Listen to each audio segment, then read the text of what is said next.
En las sombras de la historia española, yace una de las instituciones más temidas y malinterpretadas de todos los tiempos. La Inquisición española, establecida en 1478 por los reyes católicos Fernando e Isabel, se ha convertido en sinónimo de tortura, fanatismo religioso y persecución brutal. Durante más de 3 siglos y medio, esta institución ejerció un poder absoluto sobre las conciencias y los cuerpos de millones de personas en España y sus territorios coloniales. Hogueras ardiendo en plazas públicas, calabozos oscuros llenos de instrumentos de tortura, confesiones arrancadas mediante dolor insoportable, y miles de vidas destruidas por acusaciones de herejía. Esta es la imagen que Hollywood, la literatura y la cultura popular han grabado en nuestra memoria colectiva. Pero, ¿cuánto de esto es verdad histórica, y cuánto es propaganda? Hoy descubriremos la realidad detrás de la Inquisición española, cómo surgió en un contexto de convulsión religiosa y política, por qué se convirtió en el arma más poderosa de la monarquía española, cuáles fueron sus métodos reales comparados con los mitos populares, y cómo su legado continúa afectando a España hasta el día de hoy. Pero antes de sumergirnos en esta historia donde la fe se mezcla con el poder político y la justicia se transforma en persecución, si te fascina descubrir la verdad histórica detrás de los grandes mitos que han definido civilizaciones enteras, suscríbete al canal y dale like a este vídeo. Tu apoyo nos permite seguir investigando estas historias donde la propaganda se enfrenta a la evidencia histórica.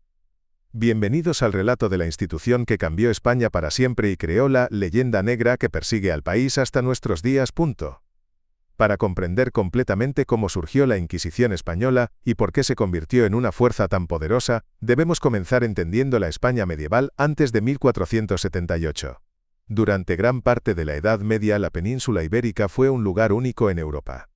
Mientras el resto del continente era abrumadoramente cristiano, España albergaba 3 grandes religiones viviendo en una coexistencia relativa conocida como convivencia. Católicos, musulmanes y judíos compartían territorios, comerciaban juntos y hasta colaboraban intelectualmente.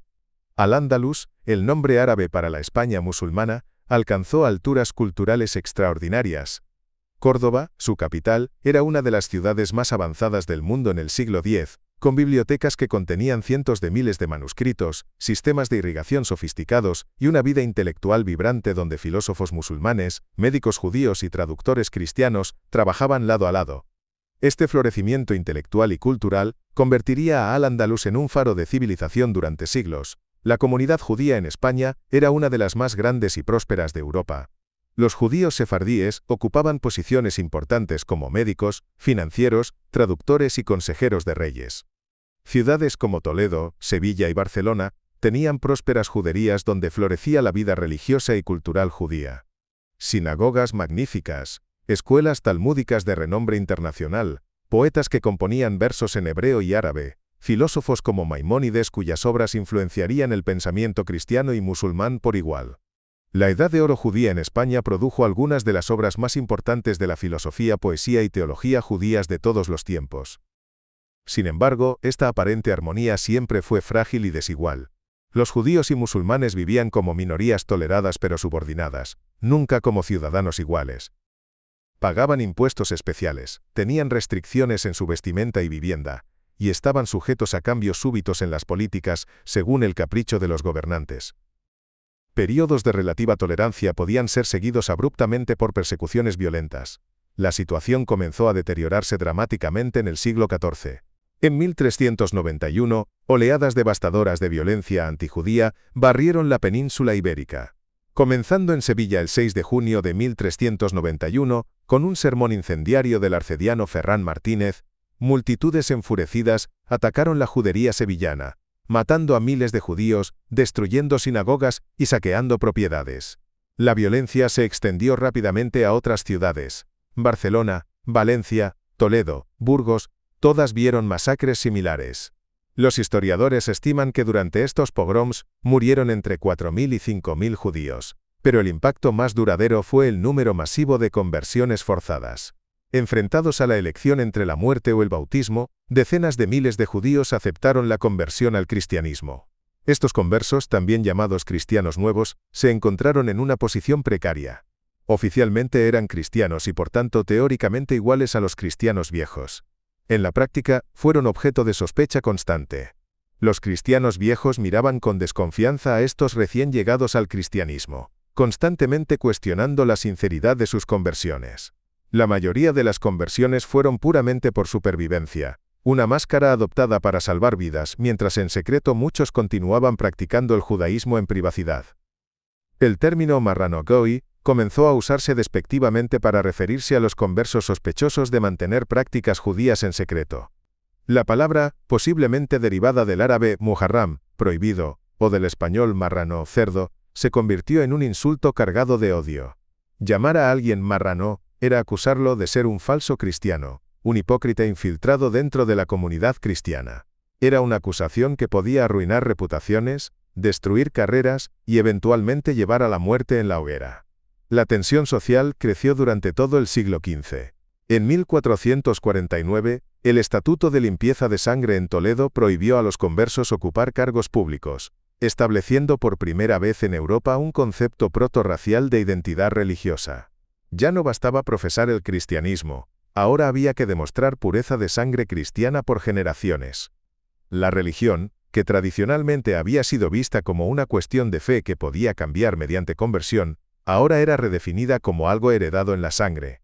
Este fue un giro hacia un concepto racial de religión que prefiguraba ideologías raciales posteriores. En 1473, estalló otra ola de violencia anticonversa en Córdoba. Durante 3 días, turbas atacaron los hogares de cristianos nuevos, matando a cientos y saqueando propiedades. Las autoridades locales no hicieron nada para detener la violencia. Muchos funcionarios municipales compartían el resentimiento contra los conversos prósperos. La violencia cordobesa demostró que el problema converso no se resolvería espontáneamente. Las tensiones continuaban intensificándose y la violencia era más frecuente.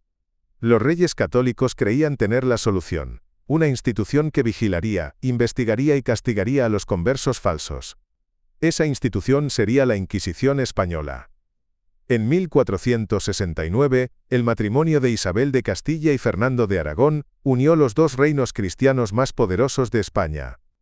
Esta unión dinástica, conocida como los Reyes Católicos, marcó el comienzo de la España moderna unificada. Isabel y Fernando enfrentaban desafíos monumentales. Sus reinos estaban fragmentados, con nobles poderosos que actuaban casi independientemente. La autoridad real era débil en muchas regiones. El último reino musulmán, Granada, todavía controlaba el sur de la península. Y la cuestión conversa amenazaba con desestabilizar la sociedad. Los reyes católicos vieron en la ortodoxia religiosa la solución para unificar y consolidar su poder. Una España religiosamente unificada sería más fácil de gobernar que una fragmentada por diferencias religiosas. Una Inquisición controlada por la corona, no por el Papa, sería un instrumento de poder estatal sin precedentes. El 1 de noviembre de 1478, el Papa Sixto IV emitió la bula Exigit Sinceras Devotionis Affectus, autorizando a los reyes católicos a establecer su propia Inquisición en Castilla. Esta fue una concesión papal extraordinaria. A diferencia de la Inquisición medieval que operaba bajo control papal directo, la Inquisición española estaría bajo control monárquico. Los reyes nombraban a los inquisidores, controlaban sus procedimientos y se beneficiaban directamente de las confiscaciones de propiedades. La Inquisición comenzó sus operaciones en Sevilla en 1480. Los primeros inquisidores eran dominicos, Miguel de Morillo y Juan de San Martín. Establecieron su tribunal en el Castillo de San Jorge, que pronto se convertiría en sinónimo de terror. El 6 de febrero de 1481, se celebró el primer auto de fe en Sevilla. 6 personas fueron quemadas vivas acusadas de judaizar. Durante los primeros años en Sevilla, los inquisidores actuaron con brutalidad extraordinaria. Los historiadores estiman que entre 1481 y 1488, aproximadamente 2.000 personas fueron quemadas en la hoguera solo en la región de Sevilla, y otras 15.000 fueron reconciliadas mediante penitencias públicas humillantes. El terror se extendió rápidamente. Muchos conversos huyeron de Sevilla. Algunos buscaron refugio en Portugal, otros en el norte de África. En 1483, los reyes católicos nombraron a Tomás de Torquemada como inquisidor general de toda España. Torquemada, un fraile dominico de ascetismo extremo, convertiría la Inquisición en una máquina de terror sin precedentes. Como confesor de la reina Isabel, Torquemada había sido uno de los principales impulsores del establecimiento de la Inquisición. Torquemada redactó las instrucciones de 1484 y 1485, que codificaban los procedimientos inquisitoriales. Estas instrucciones establecían cómo debían conducirse las investigaciones, qué constituía evidencia de herejía, cómo aplicar la tortura y cómo ejecutar las sentencias. Bajo Torquemada, la Inquisición estableció tribunales permanentes en todas las principales ciudades españolas. Los familiares de la Inquisición, laicos que servían como informantes, eventualmente sumaron miles. Estos gozaban de privilegios especiales. Estaban exentos de impuestos y jurisdicción civil. A cambio informaban sobre vecinos sospechosos. Este sistema convirtió a España en un estado de vigilancia donde cualquiera podía denunciar a cualquiera. Durante el mandato de Torquemada como inquisidor general, aproximadamente 2000 personas fueron ejecutadas. Su influencia sobre los reyes católicos fue instrumental en las políticas más extremas contra judíos y musulmanes. El 31 de marzo de 1492, los reyes católicos firmaron el Edicto de Granada, ordenando la expulsión de todos los judíos que rehusaran convertirse. Este edicto dio a los judíos 4 meses para decidir, bautismo o exilio. No podían llevarse oro, plata ni moneda acuñada. Los historiadores debaten el número exacto de judíos expulsados. Las estimaciones hablan de entre 40.000 y 100.000. Muchos refugiados murieron durante el éxodo. Algunos fueron atacados por piratas. Otros murieron de enfermedades. Irónicamente, 1492 también vio la conquista de Granada y el descubrimiento de América. Mientras España se expandía, se empobrecía expulsando a comunidades productivas. La expulsión no resolvió el problema converso. Muchos judíos optaron por la conversión añadiendo más conversos sospechosos. Los procedimientos de la Inquisición estaban diseñados para maximizar el terror. Todo comenzaba con el Edicto de Fe, proclamado públicamente. Las denuncias podían venir de cualquiera y los acusadores permanecían anónimos. Una vez denunciado, el acusado era arrestado. Los bienes eran embargados inmediatamente. Los prisioneros podían pasar meses esperando juicio sin saber exactamente de qué se les acusaba. Durante los interrogatorios, no tenían derecho a abogado defensor. El sistema estaba diseñado para producir confesiones. La evidencia considerada probatoria era absurdamente amplia. Cambiar sábanas los viernes, encender velas, no comer cerdo, cocinar con aceite de oliva, cualquier cosa podía interpretarse como judaísmo secreto. NSI el acusado no confesaba. La Inquisición recurría a la tortura. Había 3 métodos principales: el potro, la toca y la garrucha. Las sesiones estaban reguladas con médico y notario presentes. La imagen popular incluye cámaras llenas de instrumentos diabólicos. La investigación moderna ha demostrado que muchos supuestos instrumentos nunca existieron. La doncella de hierro probablemente fue una falsificación del siglo XIX.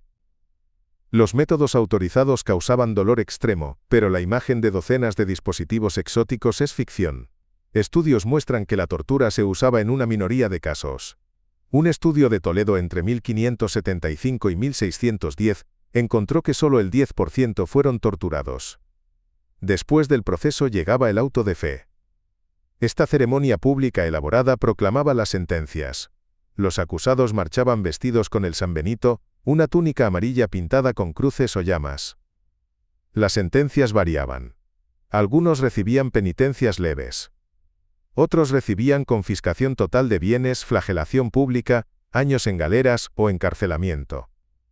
La sentencia más severa era relajación al brazo secular, que significaba ejecución. Las ejecuciones ocurrían en el quemadero. Los que se arrepentían eran estrangulados antes de quemar sus cuerpos. Los impenitentes eran quemados vivos. Las estadísticas han sido enormemente exageradas. El historiador Henry Kamen estima que durante toda la existencia de la institución, aproximadamente 3.000 a 5.000 personas fueron ejecutadas. Esto no minimiza el horror, pero es importante distinguir entre realidad y propaganda. En 1502, los reyes católicos emitieron un decreto dirigido a los musulmanes. Muchos optaron por la conversión, creando los moriscos. Entre 1609 y 1614, Felipe III ordenó la expulsión total de los moriscos.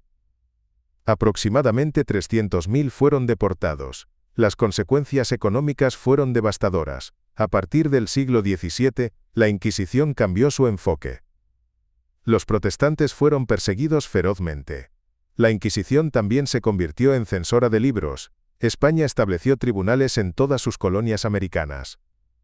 La llamada leyenda negra se refiere a la imagen exageradamente negativa propagada por enemigos protestantes.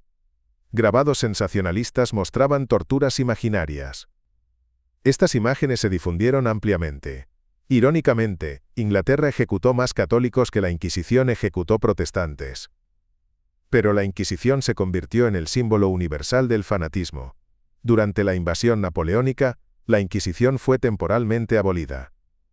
Fernando VII la reinstauró en 1814, pero su poder estaba menguado. El último auto de fe fue en 1826. El 15 de julio de 1834, un decreto real abolió definitivamente la Inquisición. Los estudios modernos han revelado una imagen compleja. Un estudio de 2021 encontró que municipios con historia inquisitorial muestran hoy menor desempeño económico. Un estudio de 2025 demostró efectos escalofriantes en la vida intelectual.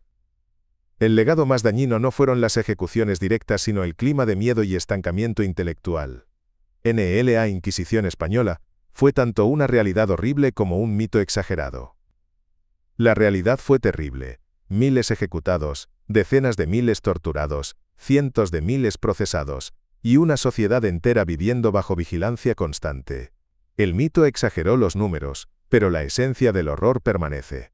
Esta es la historia real de la Inquisición española, desde su establecimiento en 1478 hasta su abolición en 1834, pasando por las expulsiones, los autos de fe, las cámaras de tortura y el legado duradero de intolerancia.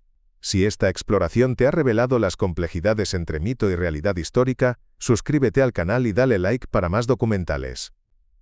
En nuestro próximo video exploraremos otra historia donde el poder absoluto corrompe y donde la fe se convierte en arma. Gracias por acompañarnos en este viaje a través de uno de los capítulos más controvertidos de la historia española.